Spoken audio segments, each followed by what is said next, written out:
आज के लेक्चर में आप सभी का स्वागत है। आज हम करेंगे जन सुरक्षा स्कीम्स के बारे में, जन सुरक्षा योजनाओं के बारे में।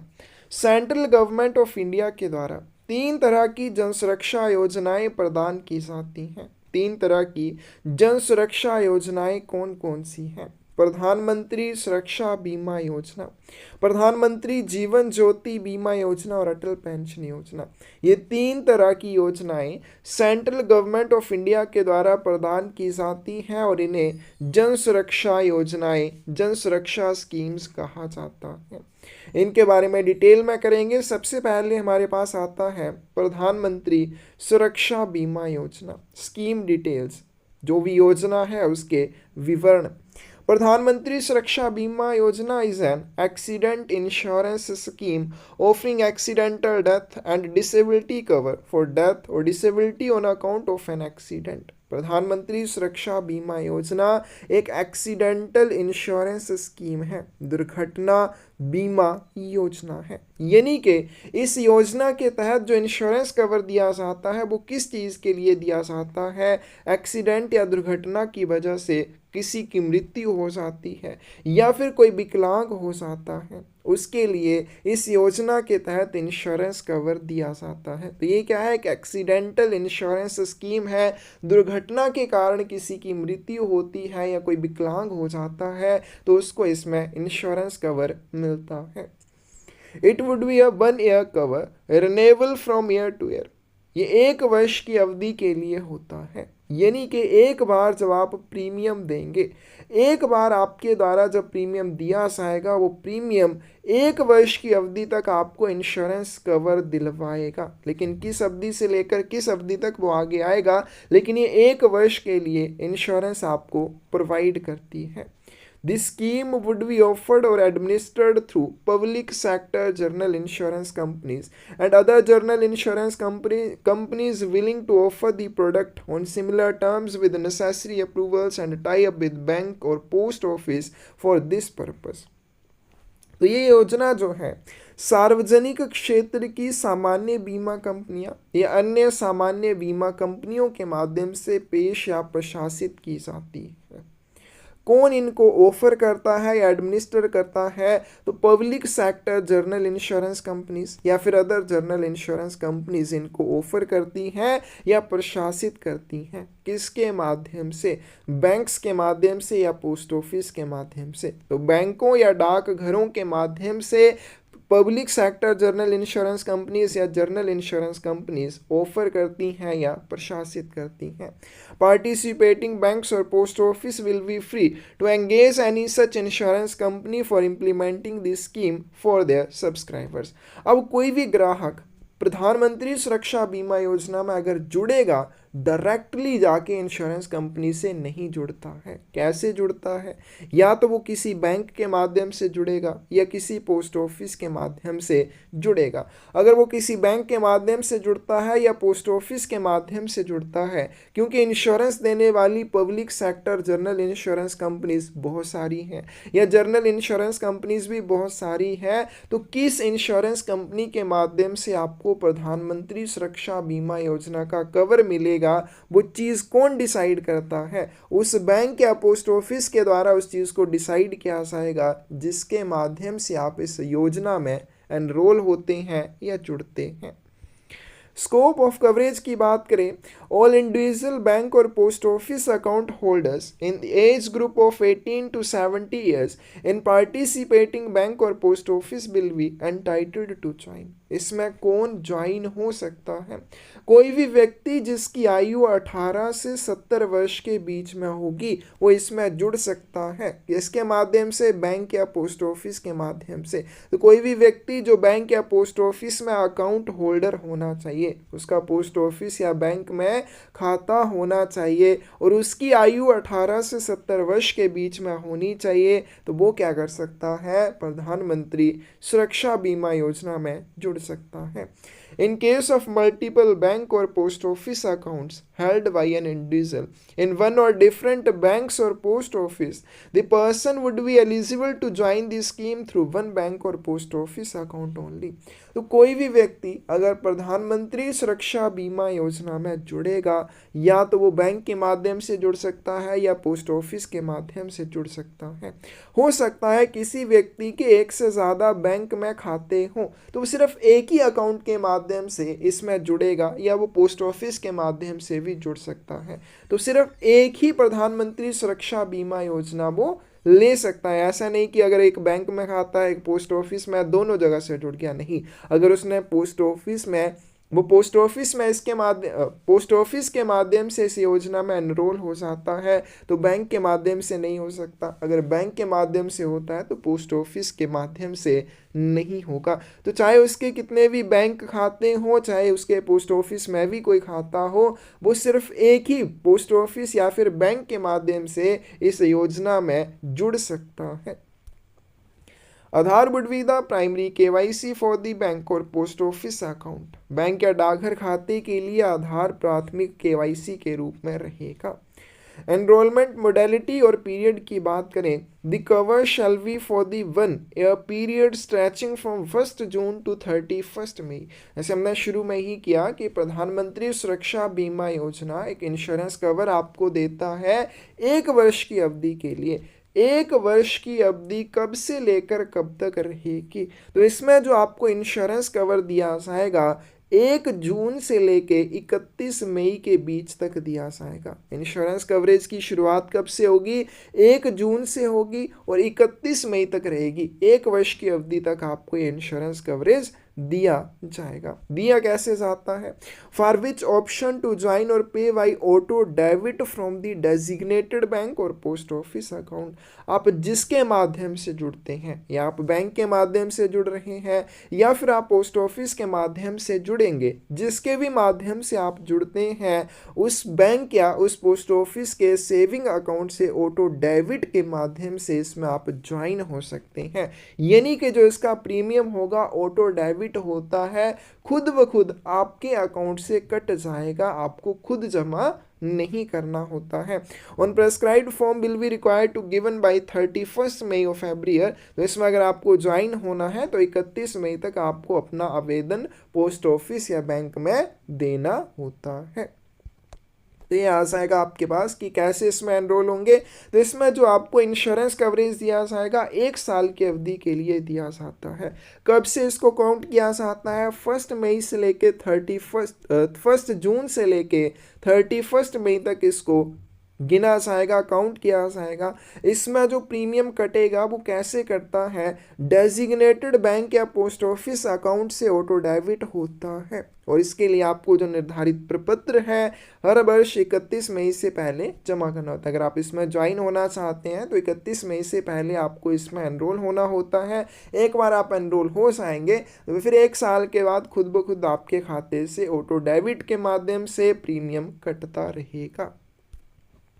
Joining subsequently on payment of full annual premium would be possible. अब मान लीजिए आप 31 मई तक नहीं जुड़ते हैं, मतलब ये 31 मई, ये 1 जून से क्या हो जाती है, इसकी प्रीमियम की अवधि शुरू हो जाती है, इंश्योरेंस कवरेज पीरियड शुरू हो जाता है। तो 31 मई तक अगर आप नहीं जुड़ते हैं, फिर उसके बाद 1 जून आ जाएगी, तो बाद में भी आप जुड़ सकते हैं। ये नहीं कि आप सिर्फ 31 मई से पहले ही जुड़ेंगे, आप बाद में भी जुड़ सकते हैं। आप जब मर्जी जुड़ें, इसके लिए आपको फुल एनुअल प्रीमियम देना होगा। इसका एनुअल प्रीमियम 20 रुपये है, आगे आएगा। तो फुल एनुअल प्रीमियम यानी कि 20 रुपये आप देकर कभी भी इसमें जुड़ सकते हैं, कभी भी इसमें एनरोल हो सकते हैं।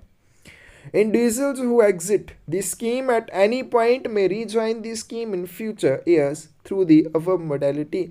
कोई भी व्यक्ति एक बार इसमें जुड़ा, फिर वो इसमें से एग्जिट कर देता है, वो निकल जाता है बाहर, वो इसका कवरेज नहीं लेता है, तो बाद में भी वो इसमें जुड़ सकता है। ऐसा नहीं कि कोई व्यक्ति एक बार जुड़ने के बाद एग्जिट करेगा तो वो दोबारा नहीं जुड़ सकता, वो जुड़ सकता है कभी भी। New entrants into the eligible category from year to year, or currently eligible individuals who did not join earlier shall be able to join in future years while this scheme is continuing। तो अगर scheme continue रहती है, चलती रहती है, तो कोई भी व्यक्ति कभी भी इसमें जुड़ सकता है। चाहे वर्तमान में जुड़े हुए हैं वो भी जुड़ सकते हैं, बाद में जो नहीं जुड़े हुए हैं वो भी जुड़ सकते हैं, लेकिन अगर ये कंटिन्यू रहती है। बेनिफिट्स की बात करें तो आपको अच्छे से याद करने हैं। सबसे पहले है, क्योंकि ये क्या है, एक्सीडेंटल डेथ और डिसेबिलिटी को कवर करने वाली योजना है, तो अगर एक्सीडेंटल डेथ हो जाती है, एक्सीडेंट की वजह से, दुर्घटना की वजह से मृत्यु होती है, इसमें 2 लाख रुपए तक का आपको भुगतान किया जाएगा। टोटल और irrecoverable loss of both eyes और loss of use of both hands और फीट और loss of sight of one eye and loss of use of hand और फुट, तब भी आपको 2 लाख रुपए की इंश्योरेंस दी जाएगी। तो इसमें क्या आ जाएगा, टोटल और irrecoverable loss of both eyes, अगर दोनों आंखें चली जाती हैं, या फिर loss of use of both hand, दोनों हाथ चले जाते हैं किसी भी एक्सीडेंट में, या फिर दोनों पैर चले जाते हैं, या फिर loss of sight of one eye, एक आंख की रोशनी चली जाती है, और साथ में क्या होता है, एक हाथ एक पैर चला जाता है, तो उस मामले में भी 2 लाख रुपए आपको इंश्योरेंस के मिलेंगे। Total and irrecoverable loss of sight of one eye और loss of use of one hand और फुट, सिर्फ एक चीज़ आती है, एक आंख की रोशनी चली गई, या फिर एक हाथ चला गया, या फिर एक पैर चला गया, तो 1 लाख रुपए तक की राशि का मुआवजा इसमें दिया जाता है। नेक्स्ट चलते हैं, प्रीमियम की बात करते हैं।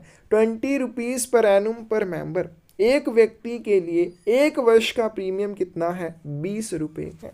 The premium will be deducted from the account holders bank और post office account through auto debit facility in 1 instalment on और before 1 June of each annual coverage period under the scheme.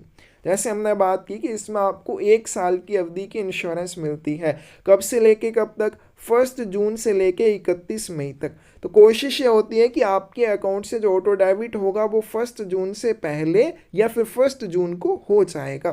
तो इसमें जो premium होता है वो account holder के bank या पोस्ट ऑफिस के खाते से ऑटो डेबिट हो जाता है, खुद ब खुद कट जाता है, सिर्फ एक इंस्टॉलमेंट में ये देना होता है। ऐसा नहीं कि 10 रुपये अभी दिए 10 रुपये बाद में, नहीं। इसमें जो 20 रुपये का प्रीमियम है एक बार में ही एक इंस्टॉलमेंट में आपको देना होता है। कब, 1 जून को या 1 जून से पहले देना होगा।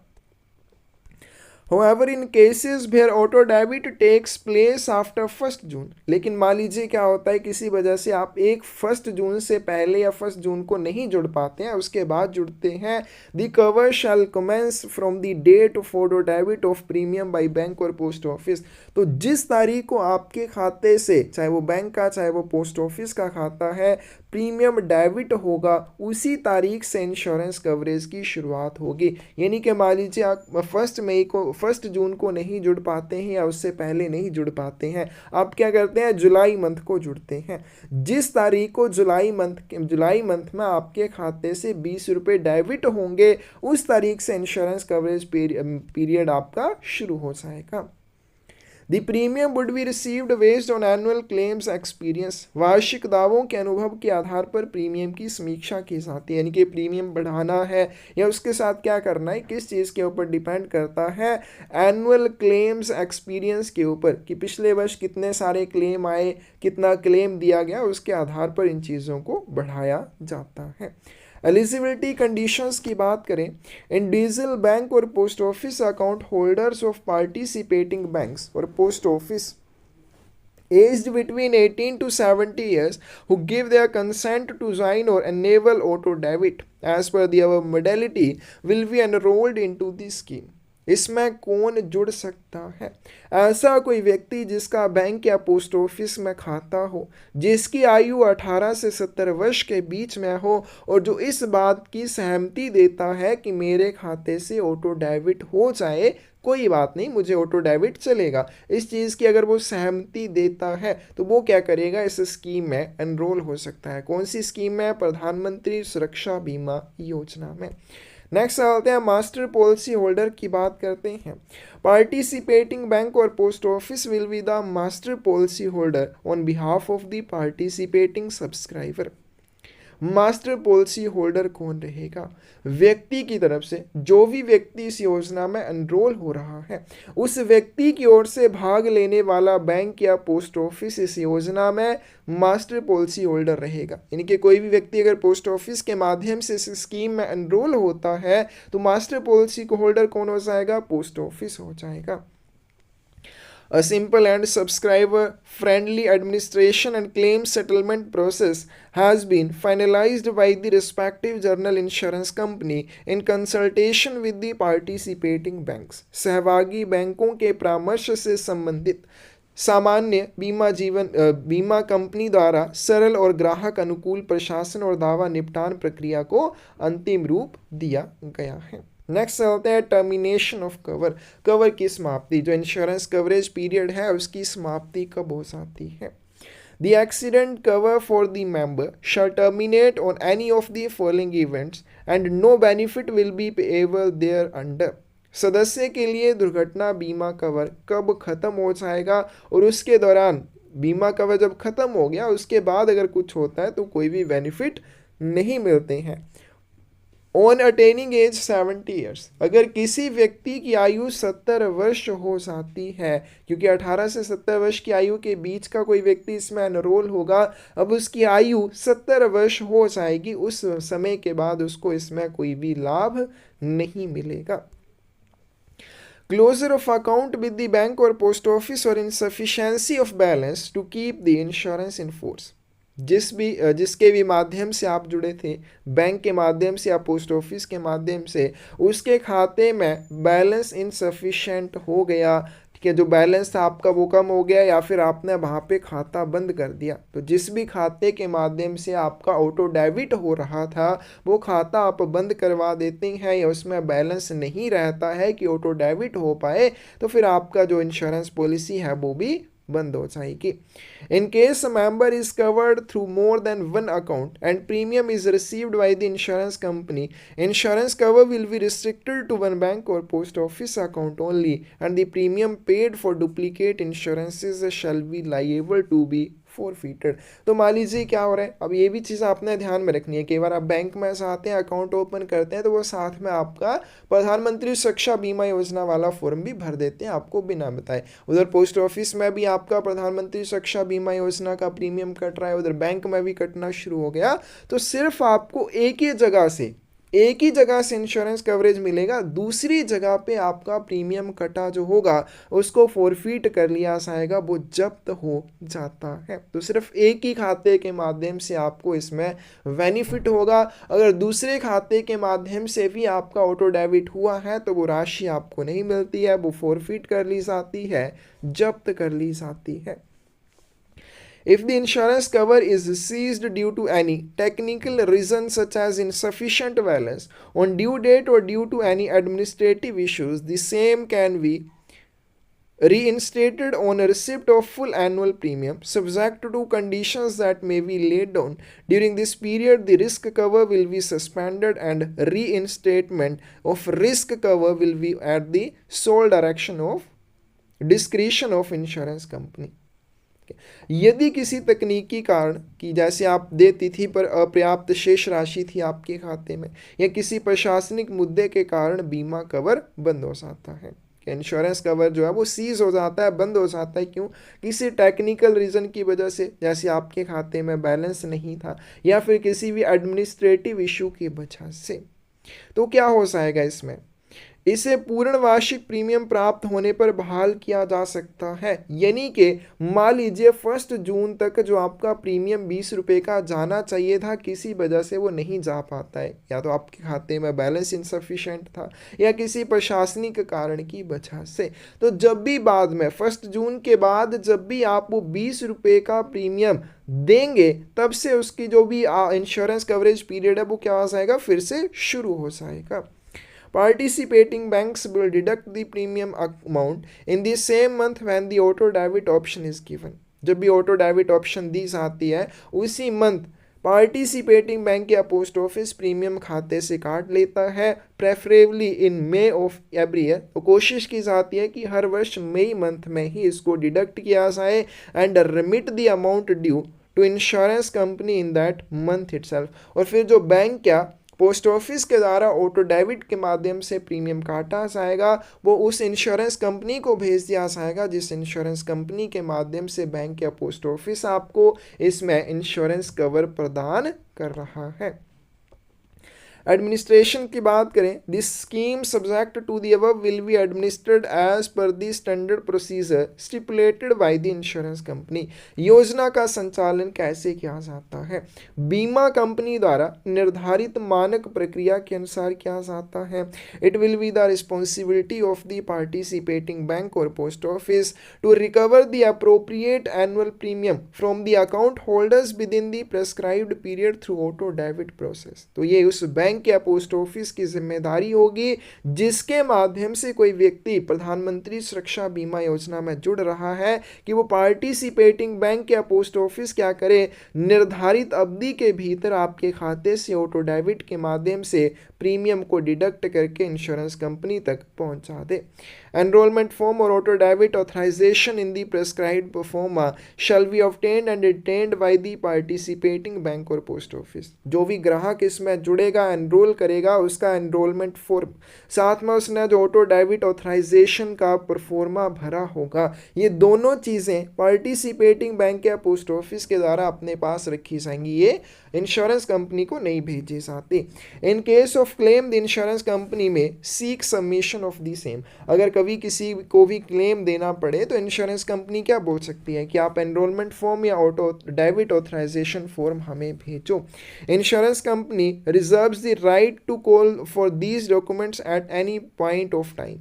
इसके अलावा वो किसी भी समय इनको मांग सकती है, ज़रूरी नहीं कि वो क्लेम के टाइम ही इनको मांगेंगे, इसके अलावा भी वो किसी समय इनको मांगने का अधिकार अपने पास रखती हैं। आगे चलते हैं, अप्रोप्रिएशन ऑफ प्रीमियम, प्रीमियम का विनियोजन। Insurance premium payable to insurance company ₹20 per एनुम पर मेंबर। बीमा कंपनी को दे प्रीमियम कितना है प्रति वर्ष, प्रति व्यक्ति के हिसाब से ₹20 दिए जाते हैं। Commission payable to business correspondents agents etcetera by the insurer.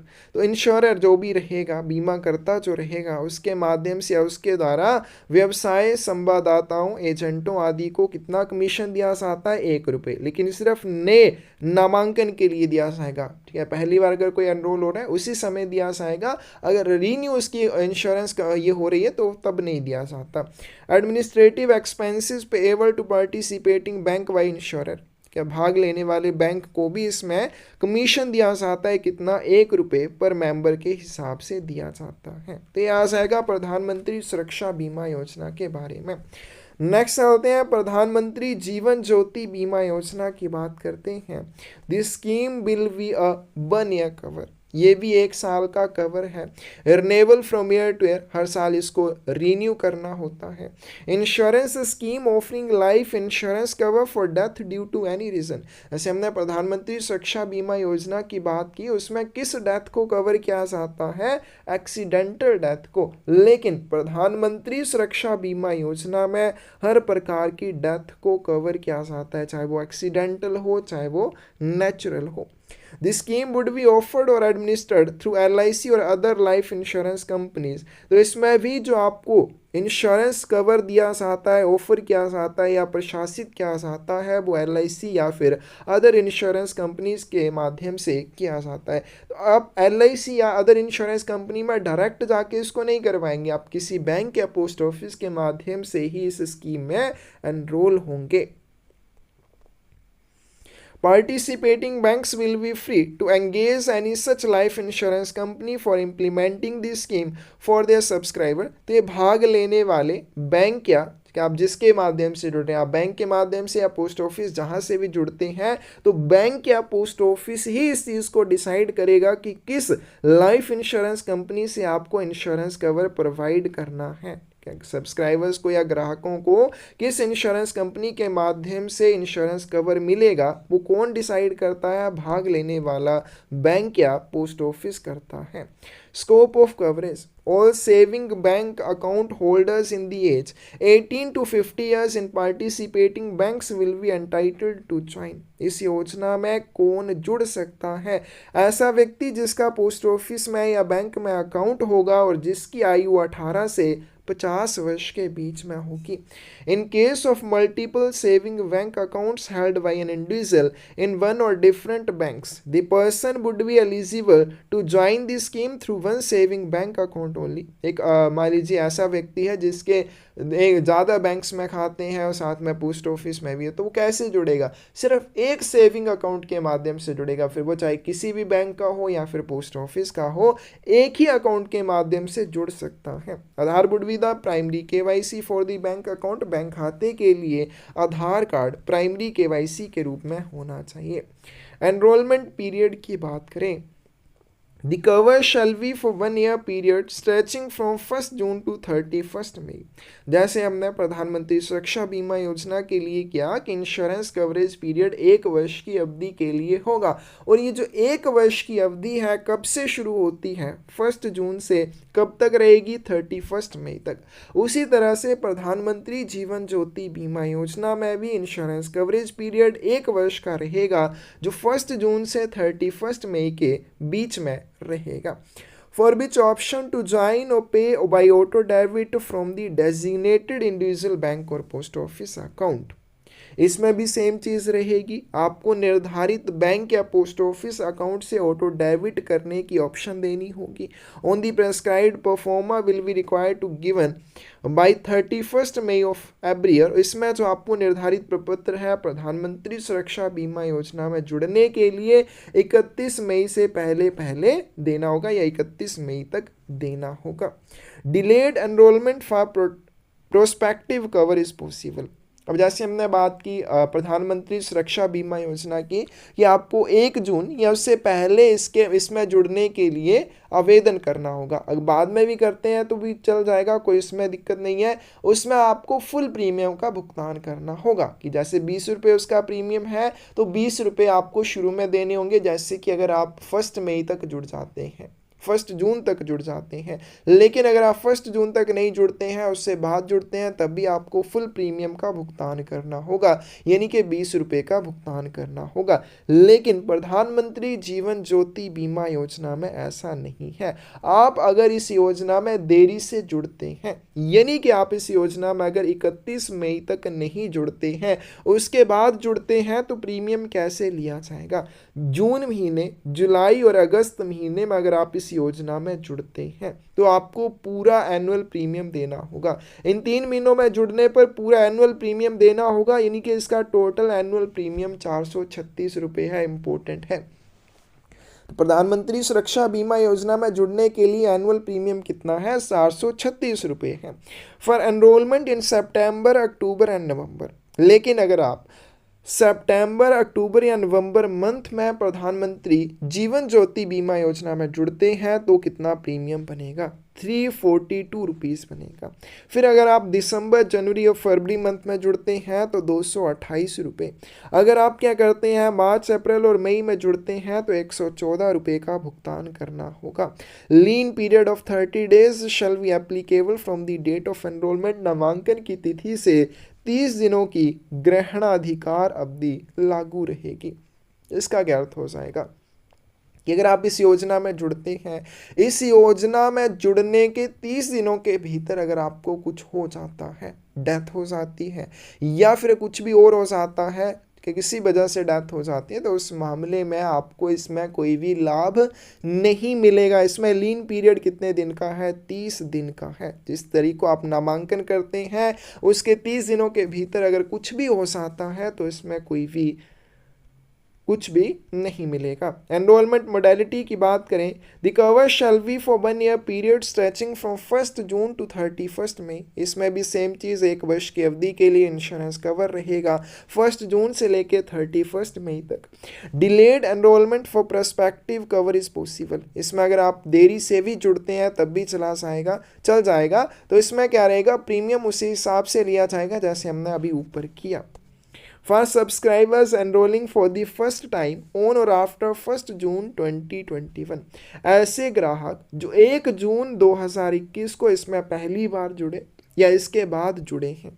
ऐसे ग्राहक जो 1 जून 2021 को इसमें जुड़े या इसके बाद जुड़े हैं, insurance cover shall not be available for death occurring during the first 30 days from the date of enrolment. Date of enrolment से 30 दिनों के भीतर अगर एक्सीडेंटल डेथ होती है, क्या other than due to accident के अलावा किसी और वजह से डेथ होती है। क्या इंपॉर्टेंट पॉइंट है, क्या बोला गया है कि कोई भी ग्राहक जो 1 जून 2021 को या उसके बाद प्रधानमंत्री जीवन ज्योति बीमा योजना में जुड़ता है, अगर उसकी एक्सीडेंट के अलावा किसी अन्य वजह से डेथ होती है इंश्योरेंस कवर लेने के 30 दिनों के भीतर, तो उसको इस योजना में कोई भी लाभ नहीं दिया जाएगा। क्या 1 जून 2021 को या उसके बाद पहली बार नामांकन करने वाले ग्राहकों के लिए योजना में नामांकन करने की तारीख से पहले 30 दिनों के दौरान होने वाली मृत्यु के लिए बीमा कवर नहीं दिया जाता है, लेकिन अगर दुर्घटना की वजह से होती है तो इंश्योरेंस कवरेज दिया जाता है। अन्य किसी रीजन से डेथ होती है तो इंश्योरेंस कवरेज नहीं दिया जाएगा। Individuals who exit the scheme at any point may rejoin the scheme in future years. अगर कोई भी व्यक्ति एक बार इसमें जुड़ता है फिर इसको एग्जिट करता है तो बाद में अगर वो एलिजिबल है तो इसमें जुड़ सकता है। बेनिफिट्स की बात करें, 2 लाख रुपए दिए जाते हैं किसी भी वजह से अगर डेथ हो जाती है। प्रीमियम की बात करें, 436 रुपये पर एनुम पर मेंबर। एक व्यक्ति को 1 वर्ष का 436 रुपये प्रीमियम देना होता है, लेकिन अगर वो बाद में जुड़ता है तो उसके हिसाब से प्रीमियम थोड़ा कम होता जाता है। Premium will be deducted from the account holders bank और post office account through auto debit facility in 1 instalment. ये जो 436 रुपये का प्रीमियम कटेगा, एक इंस्टॉलमेंट में कटेगा, ऑटो डेबिट के माध्यम से कटेगा, जहां से भी या जिस भी खाते के माध्यम से आप इस स्कीम में एनरोल हुए हैं उस खाते से कटेगा, as per the option given at the time of enrolment under the scheme. तो जब आप इसमें एनरोल हुए, आपने जो भी ऑप्शन दी थी बैंक या पोस्ट ऑफिस की, वहां से आपके खाते से ऑटो डेबिट के माध्यम से एक बार में 436 रुपये कट जाएंगे। Premium would be reviewed based on annual claims experience. इसमें भी क्या देखा जाएगा कि पिछले वर्ष कितने क्लेम हुए, उनकी क्या वैल्यू थी, उसके हिसाब से प्रीमियम बढ़ भी सकता है। एलिजिबिलिटी कंडीशंस की बात करें, bank post office account holder of the participating bank or post office aged between 18 years to 50 years who give their consent to join or enable auto debit as per the above modality will be enrolled into the scheme। इसमें कौन eligible रहेगा? कोई भी व्यक्ति जिसकी आयु 18 से 50 वर्ष के बीच में होगी, उसका बैंक या पोस्ट ऑफिस में एक सेविंग का अकाउंट होना चाहिए, वो अपनी सहमति देगा जिसको ज्वाइन करने के लिए और ऑटो डेबिट करने के लिए कि मेरे खाते से ऑटो डेबिट हो जाए 436 रुपये, इस चीज़ की वो सहमति देगा। इस तरह की सहमति के बाद वो इसमें एनरोल हो सकेगा। मास्टर पॉलिसी होल्डर की बात करें तो इसमें पार्टिसिपेटिंग बैंक या पोस्ट ऑफिस जिसके माध्यम से आप एनरोल हो रहे हैं वो मास्टर पॉलिसी होल्डर रहेगा। A simple and subscriber friendly administration and claim settlement process has been finalized by LIC or other insurance companies in consultation with the participating bank or post office। सहभागी बैंकों या डाकघर के परामर्श से LIC या अन्य जीवन बीमा कंपनियों द्वारा एक सरल और ग्राहक अनुकूल प्रशासन और दावा निपटान प्रक्रिया को अंतिम रूप दिया गया। मतलब कि क्या किया गया इसमें, सिंपल और सब्सक्राइबर फ्रेंडली एडमिनिस्ट्रेशन और क्लेम सेटलमेंट प्रोसेस को फाइनलाइज किया गया है LIC अदर इंश्योरेंस कंपनी के साथ कंसल्टेशन करके पार्टिसिपेटिंग बैंक या पोस्ट ऑफिस के द्वारा। टर्मिनेशन ऑफ इंश्योरेंस, बीमा की समाप्ति। ऑन अटेनिंग एज 55 और subject to annual renewal up to that date will not be possible beyond the age of 50 years. अब इसमें ये थोड़ा इंपॉर्टेंट पॉइंट है जो आपको बड़े अच्छे से समझ लेना है। पहले हमने प्रधानमंत्री जीवन ज्योति बीमा योजना के बारे में किया कि कोई भी व्यक्ति अगर इसमें एनरोल होना चाहता है 18 से 50 वर्ष की आयु होनी चाहिए, 18 से 50 वर्ष के बीच की उसकी आयु होनी चाहिए। लेकिन यहाँ पे बोला गया है कि उसकी आयु 55 वर्ष होने पर वो इस सीमा, इसमें क्या हो जाएगा, प्रधानमंत्री सुरक्षा बीमा योजना से बाहर हो जाएगा, या फिर उसको इसमें कोई भी लाभ नहीं मिलेगा, उसका इंश्योरेंस कवरेज पीरियड समाप्त हो जाएगा। अब यहाँ पे ये क्या हो गया यहाँ पे कि जैसे ऊपर बताया 18 से 50 वर्ष की आयु के बीच का कोई भी व्यक्ति इसमें जुड़ सकता है, लेकिन यहाँ पे बोल रहे हैं कि 55 वर्ष की आयु जब उसकी हो जाएगी तो उसको फिर बाद में इंश्योरेंस कवरेज पीरियड नहीं मिलेगा। तो कोई भी व्यक्ति अगर प्रधानमंत्री जीवन ज्योति बीमा योजना में जुड़ना चाहता है, 18 से 50 वर्ष की आयु के बीच में जुड़ सकता है। जो व्यक्ति 50 वर्ष की आयु से पहले पहले इसमें जुड़ जाता है वो प्रीमियम देकर, रेगुलरली जैसे वार्षिक प्रीमियम 436 रुपये देकर 55 वर्ष की आयु तक इसमें एनरोल रह सकता है, यानी कि उसको जो इंश्योरेंस कवरेज दिया जाएगा वो 55 वर्ष की आयु तक दिया जाएगा। तो 18 से 50 वर्ष की आयु के बीच में अगर आप जुड़ते हैं तो प्रीमियम देकर 55 वर्ष की आयु तक इसमें इंश्योरेंस कवरेज प्राप्त कर सकते हैं। Closure of account with the bank और पोस्ट ऑफिस, जहाँ पे आपका खाता था जिसके माध्यम से आप इस योजना में एनरोल हुए वो खाता बंद हो जाता है, या insufficiency of balance to keep the insurance in force, या फिर आपके खाते का बैलेंस कम है कि आप उसको इंश्योरेंस को आगे कंटिन्यू रख सकें, यानी कि 436 रुपये जो कटने थे उतना बैलेंस आपके खाते में नहीं रहा।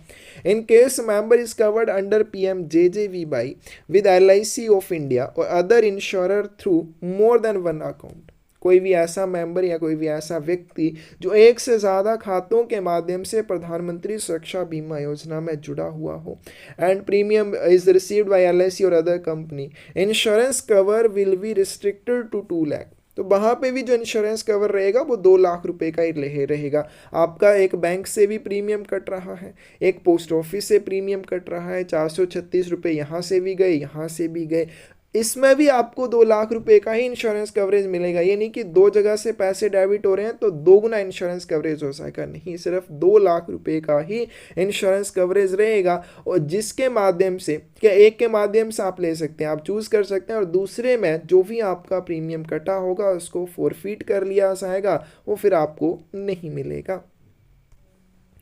If the insurance cover is ceased due to insufficient balance on due date, या फिर इंश्योरेंस कवर पीरियड समाप्त हो जाएगा, कब हो जाएगा, जब उसमें से प्रीमियम काटना था तब आपके खाते में बैलेंस नहीं था, और due to exit from the scheme, या फिर आप स्कीम एग्जिट कर देते हैं, तो वहाँ पे भी क्या होगा, the same can be reinstated on receipt of appropriate premium as mentioned in para number 3 subject however to the cover being treated as fresh. तो वहाँ पे क्या रह सकता है कि आपने क्या हुआ, जब आपके खाते में बैलेंस नहीं था, प्रीमियम कटना था, तो आपका प्रीमियम कटा नहीं, तो जो भी आपका इंश्योरेंस कवरेज पीरियड था वो सीज हो जाएगा, समाप्त हो जाएगा, या फिर आप इसमें से एग्जिट कर जाते हैं तब भी वो समाप्त हो जाएगा।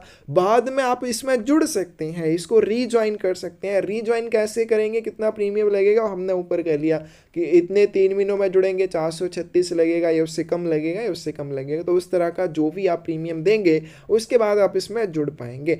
अब इसमें जब आप बाद में जुड़ेंगे तो इसको पहली बार जुड़े हुए की तरह मानना चाहिए, यानी कि फ्रेश माना जाएगा कि आप पहली बार जुड़ रहे हैं, उस तरह से ट्रीट किया जाएगा, और वहां पे 30 डेज की लीन पीरियड शुरू हो जाएगी, अवधि शुरू हो जाएगी। 30 दिन का लीन पीरियड क्या हो जाएगा कि अगर आप इसमें जुड़ते हैं 30 दिनों के अंदर एक्सीडेंट के अलावा किसी अन्य वजह से मृत्यु होती है तो वहां पर कोई भी इंश्योरेंस कवरेज नहीं मिलता है। Participating banks shall remit the premium to insurance companies in case of regular enrollment on or before 30th of June every year। तो जैसे कोई रेगुलरली इसमें जुड़ा हुआ है तो उस ग्राहक का 30 जून को या उससे पहले प्रीमियम काट कर भाग लेने वाले बैंक की तरफ से इंश्योरेंस कंपनी को भेज दिया जाएगा, और बाकी मामलों में जैसे किया जाता है जब डेबिट होगा सेम मंथ ही भेज दिया जाएगा। एडमिनिस्ट्रेशन की बात करें, the scheme is administered by LIC P&GS units. LIC क्या हो जाएगा, life insurance corporation of India, और P&GS हो जाएगा पेंशंस एंड ग्रुप स्कीम। तो इसके माध्यम से यूनिट्स और अदर इंश्योरेंस कंपनी सेटअप। यह योजना LIC या फिर P&GS यूनिट या अन्य बीमा कंपनी सेटअप द्वारा प्रशासित की जाती है।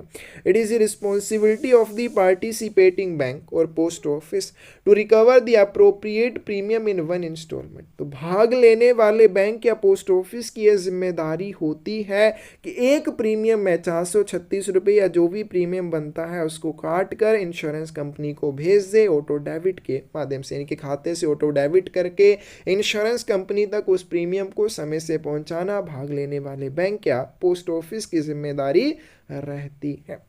Enrolment form, auto debit authorization or consent cum declaration form in the prescribed performer shall be obtained and retained by the participating bank or post office। Subscriber से participating bank या post office के द्वारा enrolment form लिया जाएगा, इनके उसमें जुड़ रहा है उसका enrolment form. Auto debit authorisation, उसको ऑथराइज करना होगा कि मैं ऑटो डेबिट चाहता हूँ, मेरे खाते से ऑटो डेबिट हो जाए, उस चीज़ का भी एक परफॉर्मा होगा वो चीज़। और साथ में कंसेंट या सहमति और कम डिक्लेरेशन क्या इस चीज़ की कि मेरे को ऑटो डेबिट चलेगा कि हो जाए तो कोई बात नहीं। ये दोनों फॉर्म संबंधित बैंक या पोस्ट ऑफिस के द्वारा अपने पास रखे जाते हैं। इन केस ऑफ क्लेम और LIC insurance company may seek submission of the same. अगर क्या होता है कोई भी LIC आप इंश्योरेंस के लिए क्लेम करते हैं तो उस मामले में इंश्योरेंस कंपनी के द्वारा इनको सबमिट करने के लिए बोला जा सकता है कि आप एनरोलमेंट फॉर्म या auto debit authorisation consent form को जमा करें। तो वो पार्टिसिपेटिंग बैंक या पोस्ट ऑफिस के पास होंगे जो उनको जमा करने होंगे। LIC और insurance company reserve the right to call for these documents at any point of time. LIC insurance company के पास ये अधिकार रहता है कि वो किसी भी समय एनरोलमेंट फॉर्म या auto debit authorisation consent form को मंगवा सकते हैं। The acknowledgement slip may be made into an acknowledgement slip cum certificate to insurance. ठीक है, कुछ नहीं है, आगे चलते हैं। अप्रोप्रिएशन टुवर्ड PMSB बाई PMJJB बाई। तो जैसे हमने बात की कि जो भी प्रीमियम करता है उसमें से कुछ हिस्सा इंश्योरेंस कंपनी को जाता है, कुछ हिस्सा एजेंट को जाएगा, पार्टिसिपेटिंग बैंक को भी जाएगा। जैसे हम बात करें इंश्योरेंस प्रीमियम टू LIC और अदर इंश्योरेंस कंपनी। LIC या अदर इंश्योरेंस कंपनी को प्रीमियम कितना जाता है? प्रधानमंत्री सुरक्षा बीमा योजना के मामले में 18 रुपये, टोटल तो 20 रुपये प्रीमियम है, उसमें से 18 रुपये जाते हैं LIC या अदर इंश्योरेंस कंपनी को। प्रधानमंत्री जीवन ज्योति बीमा योजना जिसका प्रीमियम 436 रुपये है, उसमें से 395 रुपये जाते हैं LIC या अदर इंश्योरेंस कंपनी को।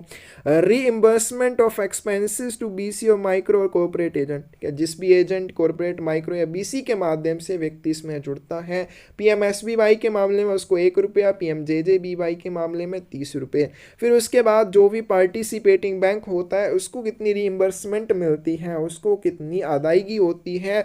PMSBY के मामले में 1 रुपया और PMJJBY के मामले में 11 रुपये। इस तरह से टोटल प्रीमियम जो लिया जाता है उसमें कुछ हिस्सा कंपनी को जाता है, इंश्योरेंस कंपनी को, कुछ पार्टिसिपेटिंग बैंक को जाता है, कुछ एजेंट को भी जाता है। नेक्स्ट आते हैं अटल पेंशन योजना APY। Government of India announced during 2015-16 budget. Atal pension योजना को भारत सरकार ने 2015-16 के बजट के दौरान पेश किया था। Scheme is administered by the PFRDA through NPS architecture. इस स्कीम को किसके द्वारा प्रशासित किया जाता है? PFRDA pension fund regulatory and development authority के द्वारा प्रशासित किया जाता है। कैसे करते हैं? NPS आर्किटेक्चर के माध्यम से करते हैं। एलिजिबिलिटी की बात करें 18 से 40 वर्ष की आयु होनी चाहिए, आधार इसमें प्राइमरी KYC रहेगा, सेविंग अकाउंट इसमें आपका होना चाहिए। पेंशन रेंज की बात करें तो अटल पेंशन योजना में आपको पेंशन लगती है जिसकी रेंज 1,000 रुपये से लेके 5,000 रुपये पर मंथ रहेगी, उसके हिसाब से प्रीमियम बनता है। 1,000 रुपये, 2,000, 3,000, 4,000 या 5,000 रुपये पर मंथ पेंशन रेंज इसमें रहेगी। Government contribution 50% of subscribers contribution. अब इसमें गवर्नमेंट भी कंट्रीब्यूशन करती है, एक तो आपने कंट्रीब्यूशन करना है, दूसरा आपके लिए गवर्नमेंट कंट्रीब्यूट करेगी। कैसे? तो जो भी आपका कंट्रीब्यूशन होगा उसका 50% या फिर 1,000 रुपये, दोनों में से देखा जाएगा, जो भी कम होगा वो गवर्नमेंट के द्वारा कंट्रीब्यूट किया जाएगा। लेकिन गवर्नमेंट किन के लिए कंट्रीब्यूशन करती है? Who are not covered by any statutory social scheme, जो किसी वैधानिक सामाजिक योजना के अंतर्गत नहीं आते हैं, उनके लिए गवर्नमेंट कंट्रीब्यूशन करेंगे और वो इनकम टैक्स पेयर नहीं होने चाहिए। Who joins the scheme between 1st June 2015 to 31st December 2015, ऐसे व्यक्ति जिन्होंने 1 जून 2015 से 31 दिसंबर 2015 के बीच में अटल पेंशन योजना में हिस्सा लिया। Government contribute for a period of 5 year, उनके लिए सरकार ने 5 साल की अवधि के लिए योगदान किया। All bank holders join APY, Atal pension योजना में सभी बैंक होल्डर जुड़ सकते हैं और पोस्ट ऑफिस अकाउंट होल्डर भी जुड़ सकते हैं। एलिजिबिलिटी की बात करें, all citizen of India aged between 18 to 40 years, इसमें जुड़ने के लिए भारत के किसी भी नागरिक की आयु 18 से 40 वर्ष के बीच में होनी चाहिए। चार्जेस फॉर डिले और डिफॉल्ट, अगर जो भी प्रीमियम बनता है उसका भुगतान करने में आप चूक जाते हैं या देरी करते हैं। Penalty on delayed payment is ₹1 per month for the contribution of ₹100 or part thereof for each delayed monthly payment instead of different slabs in the past। विलंबित भुगतान पर जुर्माना कैसे लगेगा? प्रति वर्ष 100 रुपये, अगर प्रति मंथ, अगर प्रति माह अगर आपका प्रीमियम 100 रुपये है या उसका हिस्सा है तो 1 रुपये 100 रुपये के ऊपर लगेंगे 1 महीने के लिए।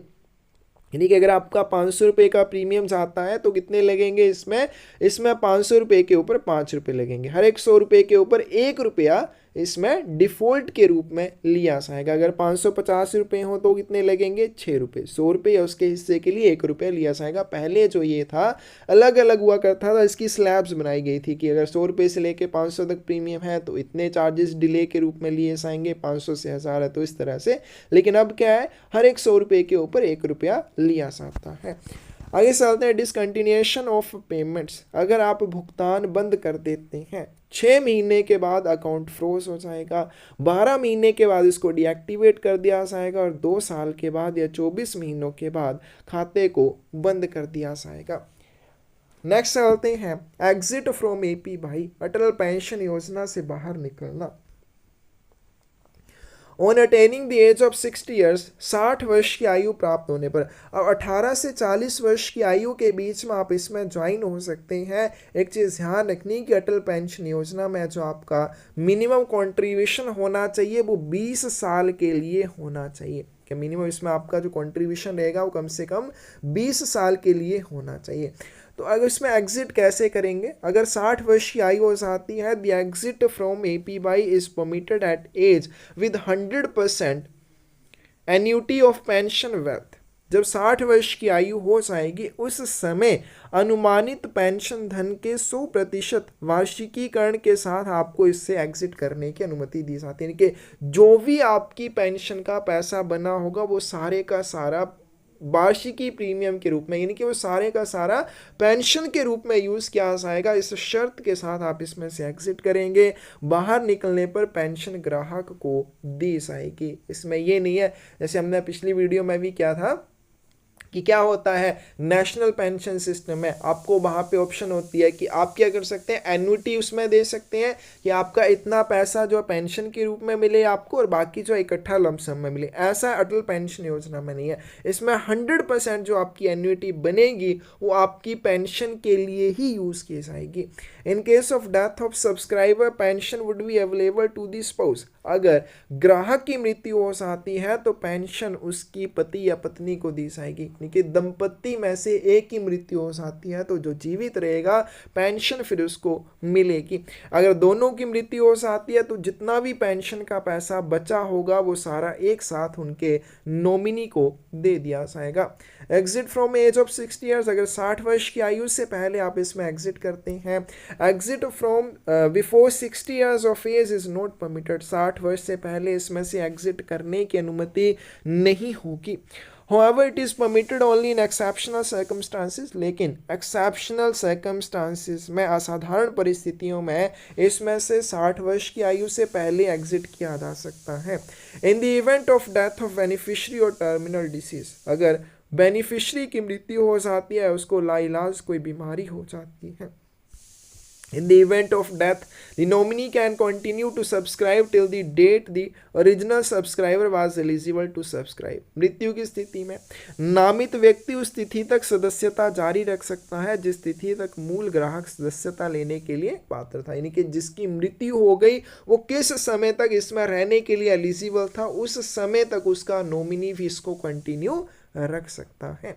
A subscriber can open only one Atal pension योजना अकाउंट। एक ग्राहक केवल एक ही अटल पेंशन योजना खाता खोल सकता है, मल्टीपल अकाउंट इसमें नहीं खोले जा सकते।